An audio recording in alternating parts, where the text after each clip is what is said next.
Fog valley के अजीब magnetic field की वजह से चिंगलोंग को ये पता नहीं था कि जांग ई बिलीड किड और सोल स्लेयर के साथ क्या हुआ। लेकिन उसे एक बात साफ समझ आ गई थी। अगर जांग ई जिंदा है तो वो उसके लिए टाइम गेन कर सकता है। अगर जांग ई को कुछ हो गया तो उसके पास गॉड सोर्स पाने का कोई चांस नहीं रहेगा। इसलिए उसे अब एक्शन लेना ही था। जैसे ही बिली किड डंजन से बाहर आया, चिंगलोंग ने बिना वक्त गवाए हमला कर दिया। उसके शार्प क्राई की आवाज जैसे व्हेल की चीख और बेबी की तेज पुकार मिलाकर बनी हो। 10,000 ग्लास एग्जीबिशन। हजारों ब्राइट बीम्स उसकी एलिगेंट और मैसिव बॉडी से निकले और बिली की ओर बढ़े। बिली ने ठंडी नजरों से देखा और स्लो लगते मूवमेंट में सारे अटैक्स को डॉज कर लिया। फिर उसने अपनी गन लोड की और एक ही पल में 6 बुलेट्स फायर कर दी। लेकिन चिंगलोंग की ग्लास जैसी बॉडी ने एक स्मूथ लाइट छोड़ दी और बुलेट्स उस पर टकराते ही स्लाइड होकर दूसरी दिशा में मुड़ गई। ये स्पेस पावर्स नहीं थी, ये थी weak water glaze, dragon god की खास एबिलिटी। उसकी बॉडी फिजिकल अटैक्स को डिस्टॉर्ट कर सकती थी। बिली और चिंगलोंग पहले भी ईस्ट चाइना सी में 3 बार टकरा चुके थे। लड़ाइयां कभी जानलेवा नहीं हुई, लेकिन बिली अक्सर थोड़ा आगे रहा। फिर भी चिंगलोंग की डिफेंसिव पावर्स ने उसे कभी भारी नुकसान नहीं होने दिया। इस बार भी बिली सोच में पड़ गया। अगर वो चिंगलोंग को मार भी दे और खुद घायल हो जाए तो शायद कोई और प्लेयर उसे खत्म कर दे। स्टार आइलैंड में बाकी लोग भी मौके की ताक में छिपे होंगे। उसी समय 2 अनजान लोग फॉग वैली के बाहर से दाखिल हुए। छिंगलोंग और बिली ने साथ में लड़ाई रोक दी। जैसे ही उन्होंने देखा, वो जापान के एलियंस थे, त्सुकियोमी और कागुत्सुची। बिली ने आंखें सिकोड़कर पूछा, तुम लोग यहां क्या कर रहे हो? उसे लगा ये मिड लेवल फाइटर्स है जिनकी अब कोई औकात नहीं। त्सुकियोमी और कागुत्सुची दोनों की एबिलिटी इंडेक्स 9500 है, जो अब इस कोर जोन में नाकाफी है। चिंगलोंग ने अब अपनी डायरेक्शन बदली। अब वो बिली और जापानी एलियंस दोनों को फेस कर रहा था। अब एक नया 3 वे बैलेंस बन चुका था। युकी त्सुकियोमी बस येलो बीम को देखकर मंत्र मुग्ध हो गई। ये होली एसेंस है, कितनी सुंदर। बिली कनेरो को शक होने लगा। उसने पूछा, तुम मेरी हेल्प करने आए हो? हेल्प? युकी हंसी। नहीं, हम तो सिर्फ खून ऑपरेट कर रहे थे। कागुत्सुची ने एक शैतानी स्माइल दी। अब सब अपने दम पर सोर्स को हासिल करेगा। छिंगलोंग शांत रहा। उसे फर्क नहीं पड़ता, क्योंकि उनके बीच का डिवाइड उसे फायदेमंद था। बाहरी दुनिया से कटे इस जोन में कोई रूल्स नहीं थे। तभी युकी ने अपनी असली शक्ल दिखाई। उसने एक पिंजरे जितना बॉक्स निकाला और बोली, मैं एक गांव से हूं जहां एक पुराना जादू है, जिक्यू बक्सा।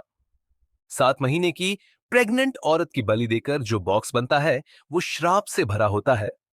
और इस बक्से के लिए मैंने 10,000 बलियां दी है, जिससे जन्मा है सुप्रीम घोस्ट गॉड जिक्यू।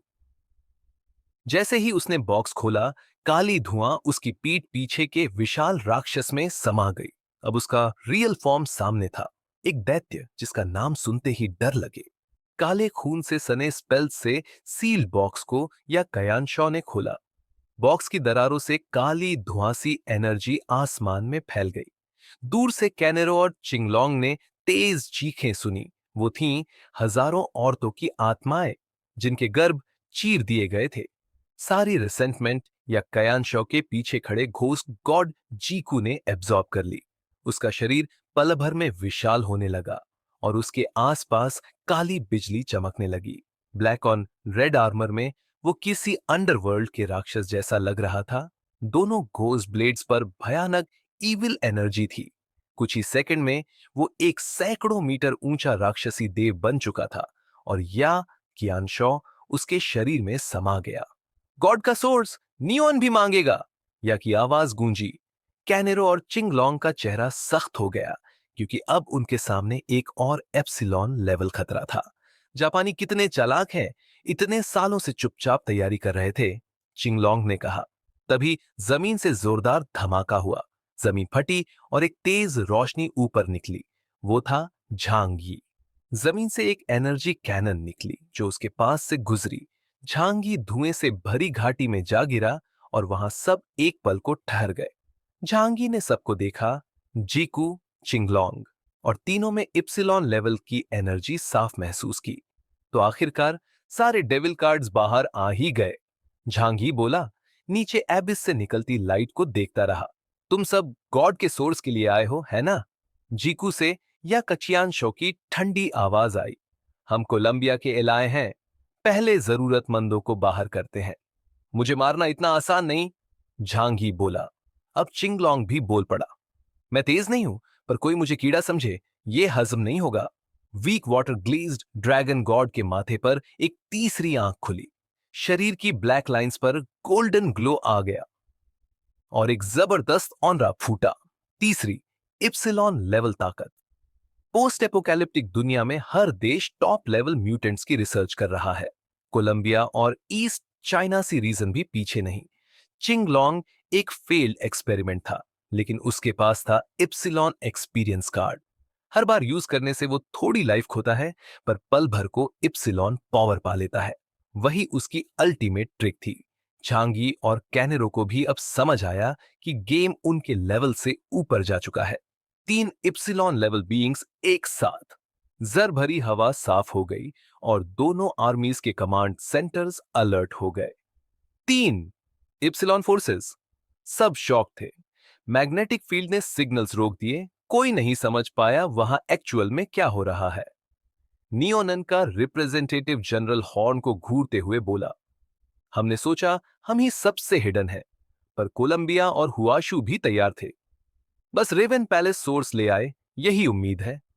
समंदर में तैनात दो टॉप वॉरियर्स, कार्डायर्स और श्वानवू भी अलर्ट हो गए। Just 3 new epsilon level kids, श्वानवू ने कहा, गेम खेलते हुए। कार्डायर्स बैटलशिप पर हंसते हुए बोला, जिनका भाग्य नहीं वो भी ऊपर चढ़ना चाहते हैं, पर मेहनत से भी चमत्कार नहीं होता। फॉगी वैली के बीच अब तीन बड़ी ताकतें आमने सामने थीं। झांगी अब सेंटर में नहीं था। सोल स्नैचर ने झांगी को देखा, पर झांगी डायमेंशनल गेट के पास खड़ा मुस्कुराया। अब चिंता मुझे लेकर नहीं है। अगर सोर्स किसी और ने ले लिया तो ये लड़ाई बेकार जाएगी। तो मैं तो अब बाहर, वो बोला हाथ उठाकर। झांगी एक कदम पीछे हटा और अगले ही पल एबिस के ऊपर प्रकट होकर सीधे नीचे उड़ गया। बाकी सब अभी भी कंफ्यूज थे, पर झांगी ने उनके लिए रास्ता तय कर दिया। हर कोई गॉड का सोर्स चाहता है, चाहे वो कोई खोई हुई आत्मा ही क्यों ना हो। सिर्फ एक दिन बचा था। वो मरना नहीं चाहता था। वो भी कैडल्स जैसा हीरो ऑफ नेवी बनना चाहता था और अपनी बीवी बेटी को दोबारा देखना चाहता था। सोल स्लेयर ने एनर्जी कैनन छोड़ा और घोस्टली सन ने सैकड़ों मीटर लंबी तलवार से धरती चीर दी। काली एनर्जी सीधी झांगी की तरफ गई, पर चिंगलोंग ने हमला नहीं किया। दरअसल झांगी ब्लफ कर रहा था।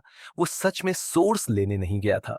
वो वॉइड में गायब हो गया और दोनों के अटैक से बच गया। इस छोटे से मूव से सब कुछ बदल गया। सोल सांग ने गुस्से में चिल्लाया, उसका शरीर अचानक बड़ा होने लगा और वो 10 मीटर लंबा व्हाइट आर्मर पहना जाइंट बन गया। फिर वो सबसे पहले एबिस में कूद गया। चिंगलोंग और जीकू भी पीछे नहीं रहे। तीनों इप्सिलॉन एक साथ अंदर गए, पर ये पावर टेम्पररी थी। तीनों फेक एप्सिलॉन थे, जिनकी ताकत कभी भी खत्म हो सकती थी। सोल स्लेयर के पास सिर्फ 2 मिनट बचे थे। अगर वो जल्दी खत्म नहीं करता तो पूरी तरह पागल हो जाता। नीचे जोरदार फाइट शुरू हो गई, इतनी ताकतवर कि एबिस की जमीन भी फटने लगी। ऊपर जमीन पर अब सिर्फ 3 लोग बचे थे, झांगी, कैनेरो और नियोनन का टेंडो तेंशिकी। टेंडो समझ गया कि उसकी टीम अब हार गई है, इसीलिए बोला, अब लड़ाई का हमसे कोई लेना देना नहीं। पर झांगी और कैनेरो ने उसे एक साथ अटैक कर दिया, होली जजमेंट और गोल्डन रिवॉल्वर से, और एक पल में मार डाला। अब सिर्फ झांगी और कैनेरो बचे थे। कैनेरो ने पूछा, अब लड़ोगे? झांगी मुस्कुराया, इस जगह से अब हमारा कोई लेना देना नहीं लगता, है ना?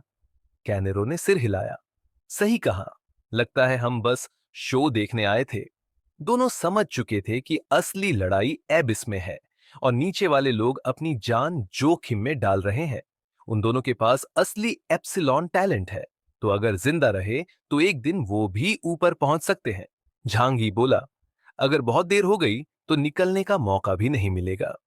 कैनेरो ने उसकी बात को सीरियसली लिया। असल में वो अब भी झांगी की कमजोरी ढूंढ रहा था, पर टू रियलम्स जंक्शन उसकी डिफेंस को तोड़ नहीं पा रहा था। अब दोनों बस इंतजार कर रहे थे। झांगी बोला, 2 मिनट में रिजल्ट आ जाएगा। पर कैनेरो जो समझ रहा था वो सच नहीं था। उसे सिर्फ इतना पता था, जितना ज्यादा झांगी रुकेगा उतना खतरनाक होगा। घाटी की जहरीली हवा और भी गाढ़ी हो गई थी। सिर्फ झांगी इस जहर से अप्रभावित था, क्योंकि वो टू रियल्म्स बाउंड से जुड़ा हुआ था। नीचे एबिस में लड़ाई अब अपने पीक पर थी। तीनों इप्सिलॉन एक दूसरे पर जानलेवा हमले कर रहे थे। Weak water glazed dragon god सबसे बड़ा था। उसका पूरा शरीर चमक रहा था। उसके 6 हाथ पहाड़ फाड़ने जैसी ताकत से वार कर रहे थे।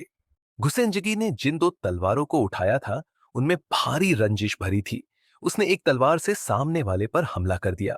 सोल स्लेयर एक लड़ाई में पागल प्राणी था, जो मरने की कगार पर था। उसकी फाइटिंग स्टाइल बेहद खतरनाक और जानलेवा थी। तीनों योद्धा एक दूसरे को खींचते हुए एबिस में गिरते रहे। कोई भी आगे बढ़ता तो पीछे वाले 2 उस पर हमला कर देते। हत्या की गंध आसमान तक फैल गई थी। तीनों दानव एक दूसरे को जान से मारने पर तुले थे, जैसे घायल शेर आपस में भिड़ गए हों। फॉगी वैली से उठती एनर्जी स्टॉर्म्स ने आसमान साफ कर दिया था। पहली बार ब्लू स्काई और व्हाइट क्लाउड्स दिखे। पूरे फॉगी वैली के ऊपर एक विशाल गोल गड्ढा बन गया था। तीनों राक्षस एक दूसरे को चीरते फाड़ते खून से लथपथ हो चुके थे। जैंगी और कैनरो काफी दूर थे, लेकिन जमीन इतनी जोर से कांप रही थी जैसे 8 मैग्नीट्यूड का भूकंप आया हो। आखिरकार फॉगी वैली का बीच वाला हिस्सा लगभग टूट कर गिर गया। सिर्फ बची हुई डिस्ट्रक्टिव पावर ही इतनी भयानक थी, और ये केवल 3 एलियंस की थी, जो बस आईपी सिलोन लेवल पर पहुंचे थे। अगर कार्डाइल्स या श्वानवू जैसे पावरफुल एलियंस आते तो क्या होता, कल्पना करना मुश्किल है। तीनों राक्षसों की नजरें अब उस चमकते लाइट सोर्स पर थीं, जो उनके करीब आ रहा था। उनके शरीर से खून बह रहा था, पर उनकी लड़ने की आग और तेज हो गई थी। गुसेंजी ने गुस्से से दहाड़ते हुए 2 तलवारों से रुओशुई ल्यूली ड्रैगन गॉड पर हमला किया। ड्रैगन गॉड ने चमकते ऑरेंज लाइट से पूरा एबिस रोशन कर दिया। वीक वाटर ग्लेज की शक्ति ने हमलों को थोड़ा मोड़ा, पर पूरी तरह रोक नहीं सकी। ड्रैगन गॉड ने अपने मुंह से एटॉमिक ब्रीथ छोड़ी, जिससे गुसेनजी का आर्मर चटक गया। सोल स्लेयर ने इस मौके का फायदा उठाया और तेजी से लाइट सोर्स की ओर बढ़ा। ड्रैगन गॉड और गुसेनजी ने पीछे से उसके ऊपर खतरनाक हमला कर दिया, लेकिन सोल स्लेयर ने परवाह नहीं की। उसने गर्म धूप जैसे करंट में छलांग लगा दी। क्या ये गॉड का सोर्स है? सोल स्लेयर खुशी से चिल्लाने ही वाला था कि उसे अजीब सा शक हुआ। सोर्स एक विशाल आंख जैसा दिख रहा था, कुछ जाना पहचाना सा। बूम! गुसेंजी का हमला सोल स्लेयर की पीठ पर लगा, जिससे उसकी हड्डियां तक दिखाई देने लगी। फिर भी वह दांत भींचकर सोर्स में कूद पड़ा। हा हा हा, अब सोर्स मेरा है। लेकिन जैसे ही वो लैंड हुआ, नीचे का ठोस पारदर्शी प्लेट क्रैश करके टूट गई। पूरा बीम ऑफ लाइट गायब हो गया। अब एबिस में बस ड्रैगन गॉड की ऑरेंज रोशनी रह गई थी। सच सामने आ गया था। वहां कोई गॉड का सोर्स नहीं था, बस एक विशाल सर्च लाइट थी। ये तो सर्च लाइट है, चिंगलोंग चीख पड़ा। या कियान शो और सोल स्लेयर भी सच्चाई समझ गए? इतनी जानलेवा लड़ाई बस एक धोखा था। सोल स्लेयर गुस्से से दहाड़ा और सर्चलाइट को चकनाचूर कर दिया, लेकिन सोर्स कहीं नहीं मिला। बस उसकी कुछ फेंट ट्रेसेस हवा में तैर रही थीं। चिंगलोंग ने भारी मन से कहा, कोई सोर्स नहीं था। ये सब एक प्लान ट्रैप था, ताकि हम एक दूसरे को मार डालें। यकियांशो का चेहरा विकृत हो चुका था, आंखों में पागलपन था। आ! उसने चीख मारी।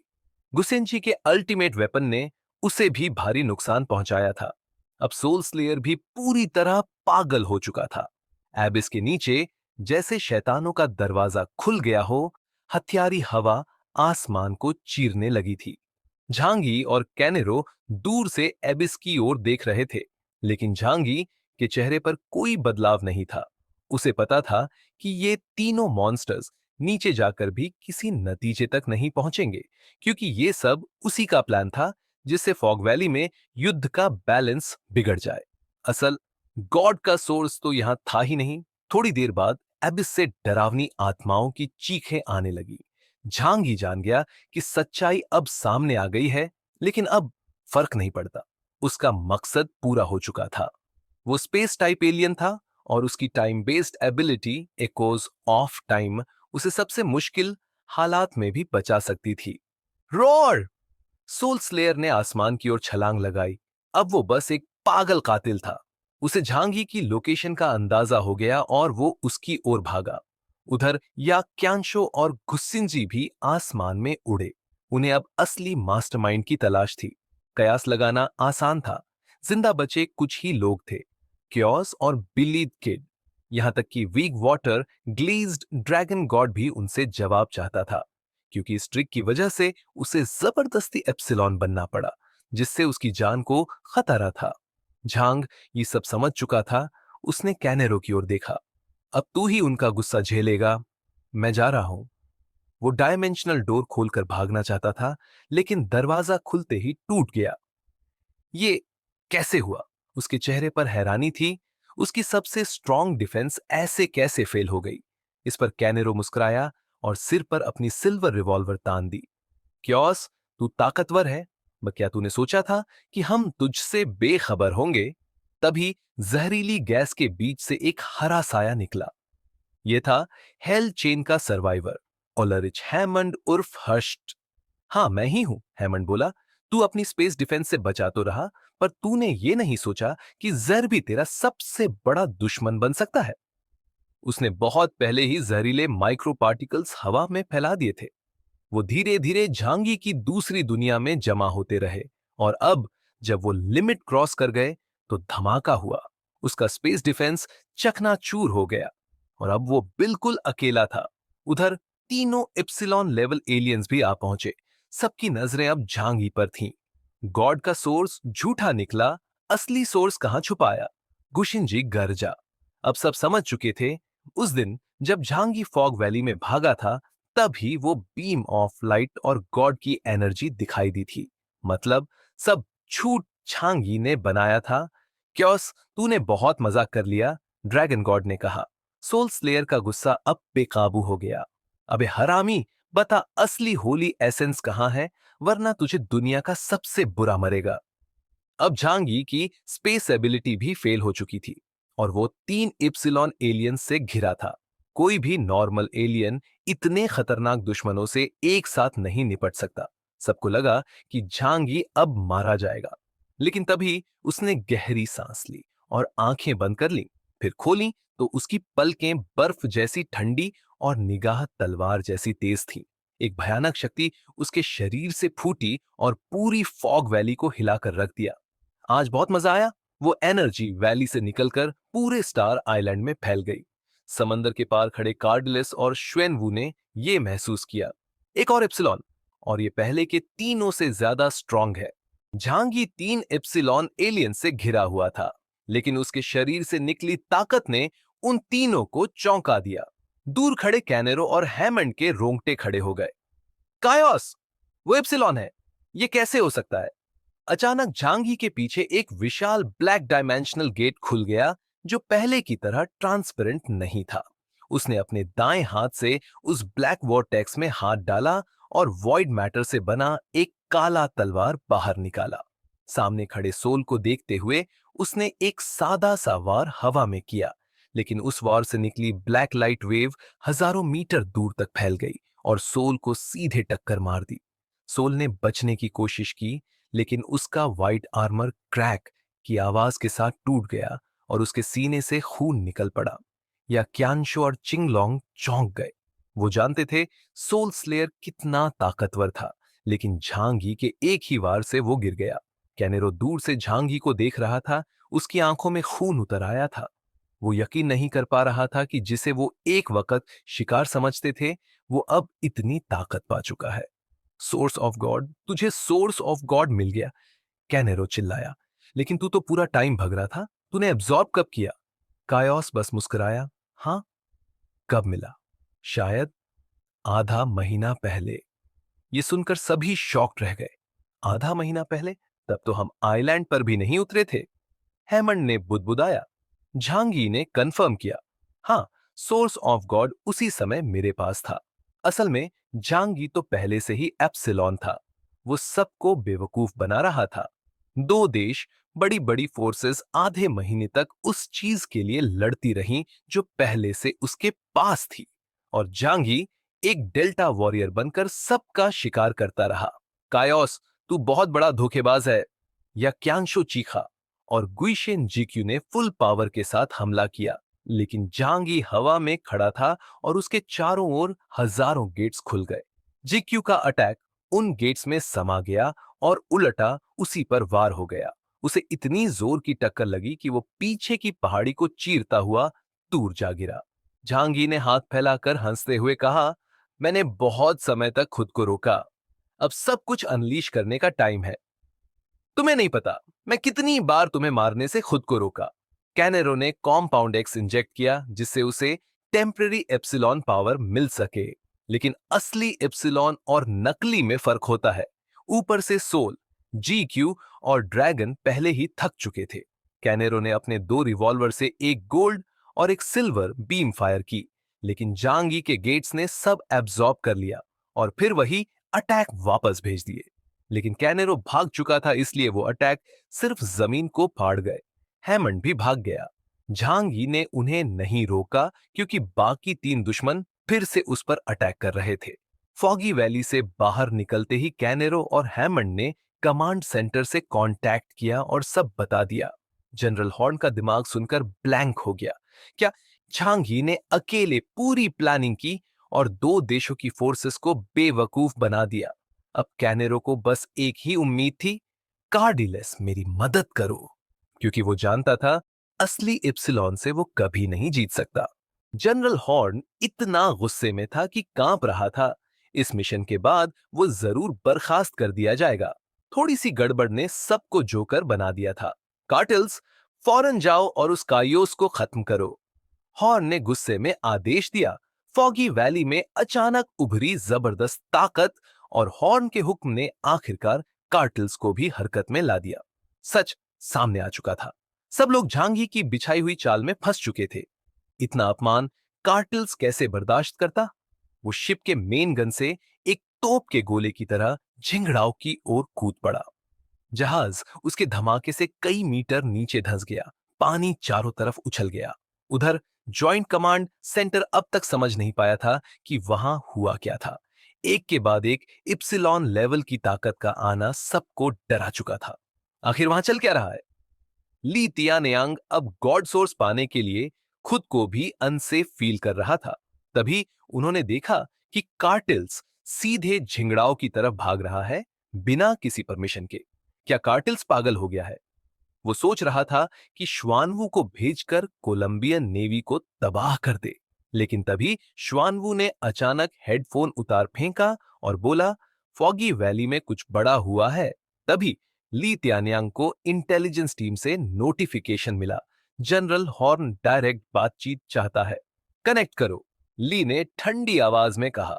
कॉल जुड़ते ही हॉर्न स्क्रीन पर प्रकट हुआ। हॉर्न, तुमने एग्रीमेंट तोड़ने की हिम्मत कैसे की? ली ने टेबल पर मुक्का मारते हुए चिल्लाया। हॉर्न ने गहरी आवाज में जवाब दिया, सवाल मुझे नहीं, तुम्हारे अच्छे एलाई को पूछो। उसने पूरा सच बता दिया। कायोस ने आधा महीना पहले ही गॉड सोर्स चुरा लिया था और सबको बस तमाशा दिखाया। कमांड रूम में सन्नाटा छा गया। इतने बड़े ऑपरेशन के बाद सुनना कि सब बेवकूफ बन गए थे, किसी के लिए पचाना मुश्किल था। और हॉर्न की बात खत्म नहीं हुई थी। हम झिंगड़ाओ इसलिए आए क्योंकि हमें हुआशु कंट्री से एक सीक्रेट इंटेल मिला था। अब सब साफ हो चुका था। झांगी ने सबको बेवकूफ बना दिया था। कायोस, साला तुझे नहीं छोड़ूंगा। लित्यान्यांग गुस्से में टेबल तोड़ने को तैयार था। उसे याद आ गया कि कैसे वो पहले झांगी को दबा चुका था। अब झांगी इप्सिलॉन बन चुका था और बदला जरूर लेगा। ली ने गुस्से में सिटुशिन को घूरा और एक पंच मारा, जिससे सिटुशिन कई मीटर दूर जा गिरा और बेहोश हो गया। जनरल हॉर्न ने फिर कहा, श्वानवू को लैंड बैटल में मत घसीटो। कार्टिल्स को झांगी से निपटने दो। हम सब एक ही धोखे का शिकार हैं। अब कमांड सेंटर में हर कोई कंफ्यूज था। देशभक्ति से देखें तो एक नया उपसिलॉन अच्छा था, लेकिन ईस्ट चाइना रीजन के हित से देखें तो झांग यी ने सबकी लुटिया डुबो दी थी। तो क्या करे? झांग यी को बचाए या कार्टिल्स को खुली छूट दे? जनरल हॉर्न ने ली के एक्सप्रेशन पढ़ लिए थे। थोड़ी देर में ली त्यानयांग ने ठंडी आवाज में कहा, इस बार हम इंटरफेयर नहीं करेंगे। उसके दिमाग में बस एक प्लान था। अगर झांग यी और कार्टिल्स एक दूसरे को तबाह कर दें तो ईस्ट चाइना रीजन का फायदा होगा। किसी भी हाल में ली झांग यी की मदद नहीं करने वाला था। ली तियानयांग ने तय कर लिया कि कार्टिल्स को झांग यी का पीछा करने देना है। वो किसी भी हालत में श्वानवू को मदद नहीं करने देगा। श्वानवू कुछ देर सोचता रहा। झांग यी का चालाकी भरा बर्ताव उसे पसंद नहीं आया, लेकिन ईस्ट चाइना रीजन ने भी पहले झांग को धोखा दिया था। असल में श्वानवू झांग यी का सम्मान इसलिए कर रहा था क्योंकि अब झांग भी एप्सिलॉन लेवल का बन चुका था। बाकी पुराने साथी जैसे बाईहू, बैजे, शिएंजी, श्वानवू की नजरों में उनकी कोई खास अहमियत नहीं थी। उसके लिए खुद का जिंदा रहना सबसे बड़ी चीज थी। स्टार आइलैंड पर झांग ये कैनर और हैमंड का पीछा करने नहीं भागा, क्योंकि कुछ बाकी एप्सिलॉन उसे घूर रहे थे। सांगहोन और गुइशेन जीदू घायल हालत में थे, लेकिन कोई भी झांग पर हमला करने की हिम्मत नहीं कर पा रहा था। झांग ने नजदीक खड़े चिंगलोंग को देखा और मुस्कुराते हुए पूछा, क्या तुम मुझसे लड़ना चाहते हो? चिंगलोंग ने एक पल चुप रहकर कहा, अब समझ आया कि इतनी तैयारी के बावजूद कोलंबियन नेवी ने हमें पकड़ क्यों लिया। कायोस, शुरू से सारी जानकारी तुमने ही लीक की थी ना? झांग ने मुस्कुराकर हामी भरी। चिंगलोंग गुस्से से बोला, तुमने सबका इस्तेमाल किया, कितनों की जान चली गई।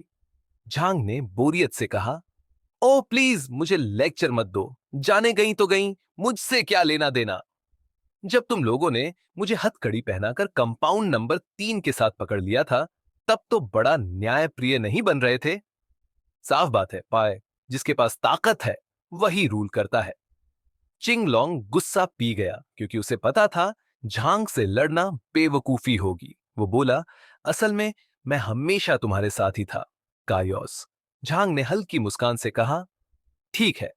असल में जब झांग यी को ईस्ट चाइना रीजन ने पकड़कर टॉर्चर किया था, तभी से उसकी सोच बदल गई थी। अब उसे समझ आ गया था कि सरवाइव करने के लिए ताकतवर बनना जरूरी है। यही वजह थी कि उसने यांग शिन की प्लान को एक्सेप्ट कर लिया। कंपाउंड नंबर 3 के असर को जो केयर ने क्लीन कर दिया था, जो किसी को पता नहीं चला। फिर झांगी ने हुआ हुआ और लेले के साथ गॉड सोर्स को खोज निकाला। झांगी ने बाकी प्लेयर को मूर्ख बनाकर तीनों मेजर फोर्सेस को कमजोर कर दिया था। वो अब खुद ही एक मिनी आर्मी बन चुका था। झांग ने दूर देखा और चिल्लाया, हुआ हुआ। साया बड़ा होता गया और एक विशालकाय मॉन्स्टर शैडो से बाहर निकला। काले स्ट्राइप्स, पीठ पर पंख, माथे पर व्हाइट किंग का निशान। रॉर! हुआ हुआ हवा में उड़ा और उसकी ताकत ने चिंगलोंग को दहशत में डाल दिया। 9800 या 9,09,000। चिंगलोंग बड़बड़ाया। झांग ने प्यार से हुआ हुआ के सिर पर हाथ फेरा और कहा, गॉड सोर्स मेरे लिए सिर्फ एक चाबी थी, असली इन्वेस्टमेंट मैंने हुआ हुआ में किया है। चिंगलोंग की आंखों में जलन थी। एक बिल्ली भी उससे ज्यादा पावरफुल बन जाएगी। दूर से कार्टिल्स की एनर्जी आ रही थी, लेकिन झांग के पास अभी भी वक्त था। उसने वॉइड ब्लेड उठाई और घायल गुइशन और सांगहून की तरफ इशारा किया। जाओ, मर जाओ। उसकी आत्मा भस्म करने वाली आंखों में लाल रोशनी चमक उठी और आखिरी बची इंसानियत भी खत्म हो गई। अब उसकी जिंदगी में सिर्फ 24 घंटे बचे थे। जब आखिरी उम्मीद भी झांगी ने छीन ली, अब बस एक ही रास्ता था, लड़ाई। Soul lost. दहाड़ता हुआ झांगी पर टूट पड़ा। उसकी ताकत से जमीन तक दरक गई। झांगी ने वॉइड ब्लेड से स्ट्रोक्स बनाकर उसके चारों तरफ डायमेंशनल डोर्स बंद कर दी। Void coffin. एक आयताकार ताबूत बनकर सोल लॉस्ट को एलियन स्पेस में बंद कर दिया गया। सोल लॉस्ट पागलों की तरह उस दूसरी दुनिया में तबाही मचाता रहा। समय उसके लिए जैसे थम गया था। अब उसके अंदर बस एक ही भावना बची थी, तबाही और कैओस को खत्म करना। झांग यी ने उसे वहीं फंसाया और अब गुई शेंजी का पीछा शुरू किया। याकियान शो ने डरावनी चीख मारी और गुई शेंजी ने 100 मीटर लंबे दो ब्लेड निकालकर काले शाप छोड़ने शुरू किए। झांगी ने बिना घबराए वॉइड ब्लेड उठाई। ब्लेड के टिप पर काले स्फीयर ने जन्म लिया। वॉइड कंडेंसेशन अब पहले से कई गुना तेज है। चलो ये ट्रिक ट्राई करते हैं। ब्लैक एनर्जी एक पॉइंट में सिमटी, फिर सामने के बड़े एरिया में फैल गई। गुई शेंजी की शक्ति पल भर में खत्म हो गई। उसकी वॉरियर आर्मर, जो हजारों प्रेत आत्माओं से बनी थी, कागज की तरह बिखर गई। हड्डियां और मांस झुलसकर उड़ गए। गुई शेंजी की सारी ताकत खत्म हो चुकी थी कि नकली एप्सिलॉन, जिसकी कोई असली जड़ नहीं थी। झांग यी ने एलियन स्पेस में फंसे हुए सोलर डिस्ट्रॉइंग बीइंग को देखा और मुस्कुराया। तुम अभी भी थोड़ा काम आ सकते हो। अब भी एप्सिलॉन ओरिजिन हासिल किया जा सकता था। उसी वक्त कार्टाइल्स वहां आ पहुंचा। झांग यी ने किंग लॉन्ग से कहा, अब तुम जाओ, अगली लड़ाई में नहीं रहोगे। किंग लॉन्ग ने खून थूकते हुए कहा, अब तो मैं वैसे भी मरने वाला हूं। उसकी ड्रैगन गॉड फॉर्म टूटी और वो इंसानी रूप में लौट आया। झांगी ने हुआ हुआ से कहा, इसे ले जाओ। हुआ हुआ ने कार्टाइल्स की ओर देखा। मास्टर, क्या आप इसे अकेले संभाल लोगे? झांगी ने हल्के से जवाब दिया, हारना मेरा ऑप्शन नहीं है। अब सच सामने आने वाला था। चाहे कोलंबिया नेवी हो या ईस्ट चाइना सी रीजन, सब उसे अपना दुश्मन मानेंगे। पर झांगी को कोई फर्क नहीं पड़ता था। जिसके पास ताकत है वही नियम बनाता है। क्योस, हम फिर मिले, कार्टाइल्स ने कहा। उसके होठों पर एक खतरनाक मुस्कान थी। तुमने सबको मूर्ख बना दिया, लेकिन अब क्या बच पाओगे? उसने हाथ फैलाते हुए कहा, एब्सोल्यूट स्ट्रेंथ के आगे तुम्हारी चालें बेकार है। पर असली गुस्सा तब आया जब कार्टाइल्स ने कहा, तुमने मुझसे वो चीज छीन ली जो मेरी थी। झांगी ने शांत स्वर में कहा, मैं देखना चाहता हूं कि समुंदर छोड़ने के बाद भी ओशन लॉर्ड में कितनी ताकत बची है। कार्टाइल्स ने सुपर ओरिजिनल वाटर का एक बड़ा बॉल बनाया, वो खास पानी जो एलियन स्पेस को भी भेज सकता था। आज मैं तुम्हें सिखाऊंगा कि इप्सिलॉन बनने का मतलब इमॉर्टल होना नहीं है। उसने फिंगर स्नैप किया, सुपर वाटर फट पड़ा। हजारों जलबान, वाटर एरोज आसमान से झांग यी पर बरसने लगे। All things in the universe. Zhang Yi ने कई डायमेंशनल डोर्स खोल दी। जलबान उन दरवाजों में समाकर गायब हो गए। झांगी वहीं खड़ा रहा, एकदम सलामत। कार्टाइल्स का चेहरा फीका पड़ गया। नो, इम्पॉसिबल, झांगी ने कहा। इसमें कुछ भी असंभव नहीं है। अगर तुम या ईस्ट सी रीजन मुझे रोकना चाहते हो तो लड़ो, हार जाओ, फिर छोड़ देना। कार्टाइल्स गुस्से में फिर हमला करने लगा। 18,000 पॉइंट्स का इप्सिलॉन, वो कैसे हार मान सकता था? इस बार झांगी ने सीधे अटैक नहीं किया। वो जानता था कि कार्टाइल्स की सुपर एलिमेंट पावर का असर लंबा झेलना भारी पड़ सकता है। तो उसने फैसला किया, डॉज करो, सब्र करो और सही वक्त पर पलटवार करो। झांगी की आंखों के सामने की दुनिया धीरे धीरे साफ हो गई। कई लेयर्स आपस में घुल मिलकर एक मूवी जैसे सीन बना रहे थे। अब वो जिस भी चीज पर ध्यान केंद्रित करता, उसके अगले 2 सेकंड्स के भीतर का ट्रैजेक्टरी देख सकता था।